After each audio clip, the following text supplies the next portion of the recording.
teman-teman, perkenalkan nama saya Mita Stianingrum. Saya akan menjelaskan mengenai lembaga keuangan syariah, yaitu reksadana syariah.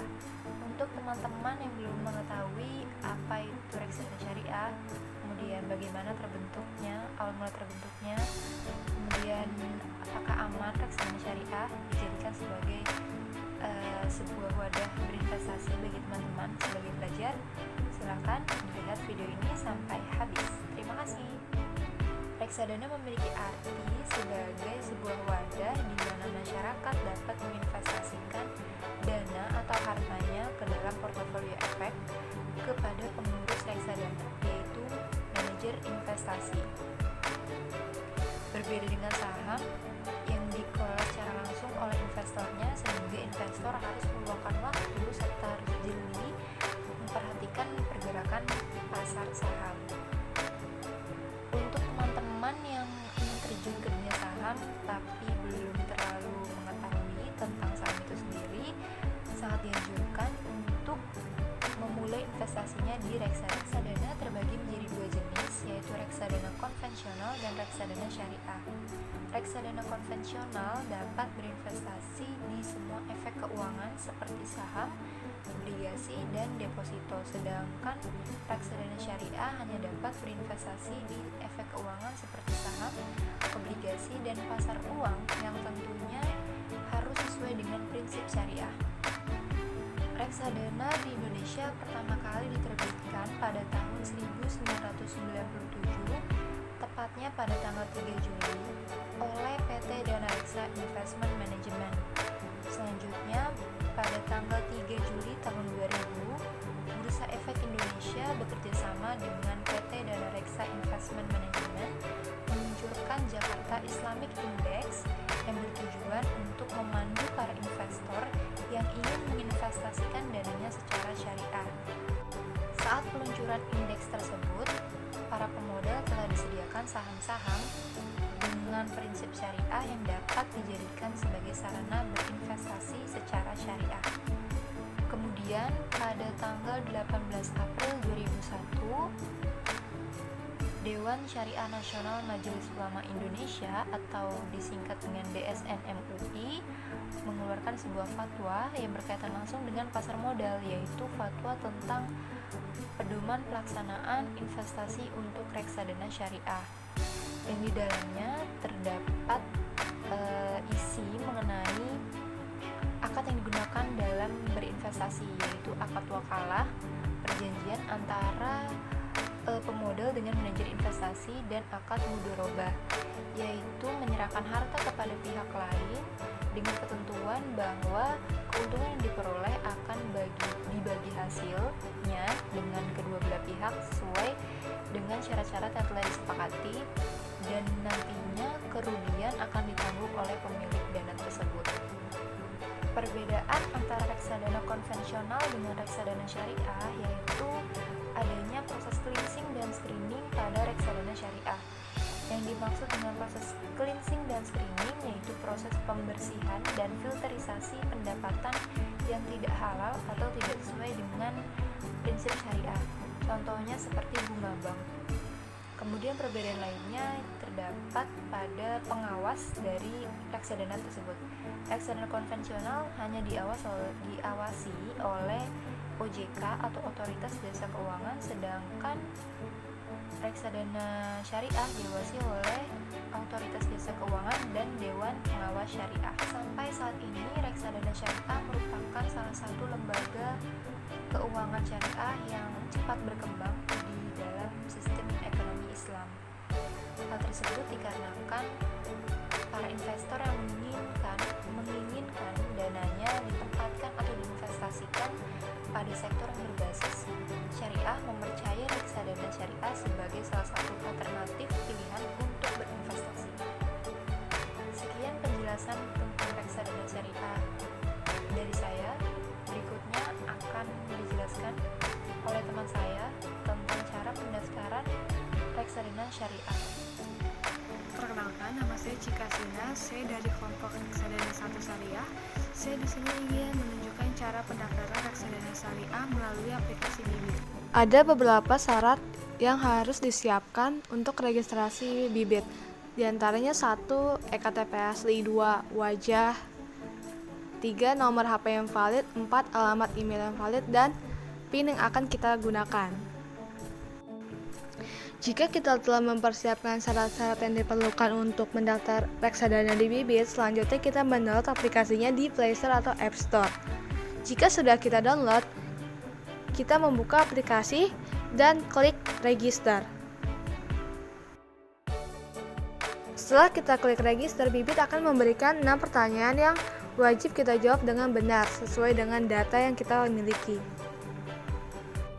Selanjutnya, jawab 6 kuesioner singkat Bibit sesuai dengan profil dan tujuan investasi kita.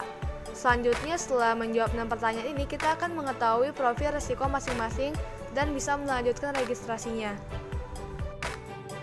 Selanjutnya, masukkan nomor handphone kita yang aktif dan kode referral jika ada. Setelah klik lanjutkan, kita akan memperoleh SMS yang berisi kode verifikasi. Input kode verifikasi tersebut di kolom yang tersedia dan klik lanjutkan. Setelahnya, kita diminta untuk mengisi beberapa data, diantaranya alamat email, pendidikan terakhir, pendapatan per tahun, sumber penghasilan, dan nama bank jika kita ingin mentransfer atau menarik uang yang kita investasikan. Dan data yang diisi ini harus valid sesuai dengan data kita. Kita masuk ke tahap selanjutnya, yaitu ke halaman register. Isi kolom yang ada sesuai dengan data diri kita. Data yang diperlukan dalam registrasi ini adalah foto KTP, foto selfie dengan KTP, dan tanda tangan elektronik. Selanjutnya, upload foto KTP, foto selfie sambil memegang KTP, dan tanda tangan. Tanda tangan di Bibit dilakukan secara digital. Silakan tanda tangan pada kotak yang tersedia seperti di slide sebelumnya. Klik clear jika tanda tangan belum sesuai dengan eKTP. Lalu ulangi tanda tangan jika sudah sesuai, klik save. Selanjutnya klik daftar, lalu kita masuk ke halaman setup PIN. Untuk PIN ini sebaiknya buat PIN yang mudah diingat. Selanjutnya set PIN sekali lagi untuk konfirmasi PIN.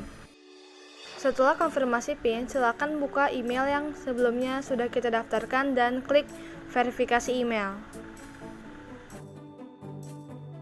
Jika data kita telah diverifikasi oleh tim Bibit dan KC, proses registrasi akan selesai dalam waktu maksimal 1x24 jam. Untuk melakukan setting menampilkan reksadana syariah, berikut langkahnya. Buka profil dan klik tombol hijau preferensi syariah. Selanjutnya di Bibit hanya akan ditampilkan reksadana syariah saja.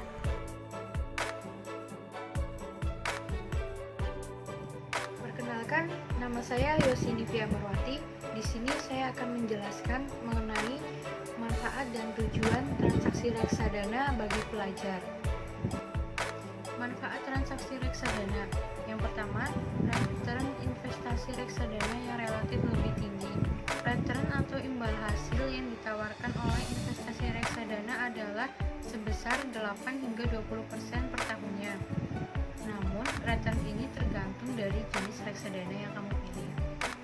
Yang kedua, modal investasi reksadana yang relatif lebih kecil. Untuk pemula, Anda bisa menginvestasikan mulai dari 100.000. Yang ketiga, jenis investasi reksadana yang beragam. Dalam berinvestasi, ada tipe konservatif, yaitu merupakan tipe yang tidak suka mengambil risiko yang tinggi. 2. Tingkat moderat, merupakan tipe yang lebih suka mengambil risiko lebih tinggi. Yang ketiga, tipe agresif, yaitu merupakan tipe yang sangat berani mengambil risiko sangat tinggi. Yang keempat, minim terjadinya risiko kehilangan karena reksadana tidak memiliki wujud secara fisik. Yang kelima, investasi reksadana yang fleksibel. Dengan berinvestasi ke reksadana, kamu dapat mengambil atau mencairkan investasi kapan saja saat yang kamu butuh. Keenam, pengelolaan investasi reksadana yang mudah. Sebagai investor reksadana, kamu tidak perlu melihat grafik pasar modal dan memantaunya setiap waktu. Yang ketujuh, hasil investasi reksadana bebas pajak. Jadi, hasil keuntungan investasi reksadana yang didapatkan investor tidak dikenakan pajak. Yang kedelapan, terdapat diversifikasi pada investasi reksadana. Reksadana akan mendiversifikasi investasi kamu di berbagai jenis investasi, seperti saham, obligasi, dan sebagainya, untuk meminimalkan risiko kerugian. Poin 9, transaksi investasi reksadana yang mudah. Sekarang, kamu bisa berinvestasi hanya menggunakan smartphone saja. Jadi, kamu tidak perlu pergi ke kantor manajer investasi. Yang ke-10, investasi reksadana di bawah pengawasan pemerintah. Investasi reksadana diawasi secara langsung oleh pemerintah melalui Badan Otoritas Jasa Keuangan atau OJK.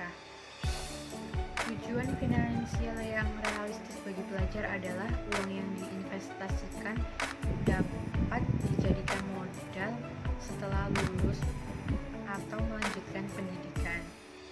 Dengan memiliki dana simpanan yang asetnya meningkat, tentu jauh lebih menguntungkan.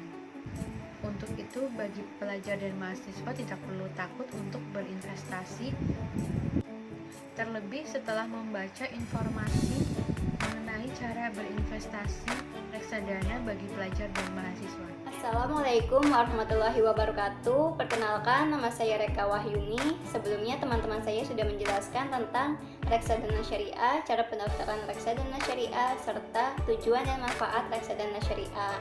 Jadi kesimpulannya adalah bahwa reksadana syariah adalah salah satu lembaga keuangan yang beroperasi menurut ketentuan dan prinsip-prinsip syariah Islam, yang tujuannya bukan hanya untuk mencari keuntungan, tetapi juga memiliki tanggung jawab sosial dan komitmen terhadap nilai-nilai religius.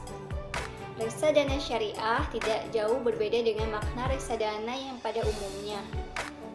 Perbedaannya terletak pada operasional, di mana reksadana pada umumnya menggunakan prinsip konvensional, sedangkan reksadana syariah menggunakan ketentuan prinsip syariah. Prinsip reksadana syariah digunakan dalam bentuk akad antara pemilik modal dan manajer investasi, pemilihan dan pelaksanaan transaksi investasi dalam penentuan pembagian hasil investasi. Reksadana syariah, modal transaksi investasinya kecil, resiko kehilangannya pun minim, dan pengelolaannya pun mudah. Jadi cocok untuk teman-teman yang ingin memulai berinvestasi di reksadana syariah. Hanya dengan Rp10.000 saja, teman-teman sudah bisa berinvestasi di reksadana syariah. Syaratnya juga mudah, hanya menggunakan KTP, teman-teman sudah bisa mendaftar melalui aplikasi reksadana syariah di handphone teman-teman. Sekian video dari kelompok 1 reksadana syariah. Wassalamualaikum warahmatullahi wabarakatuh.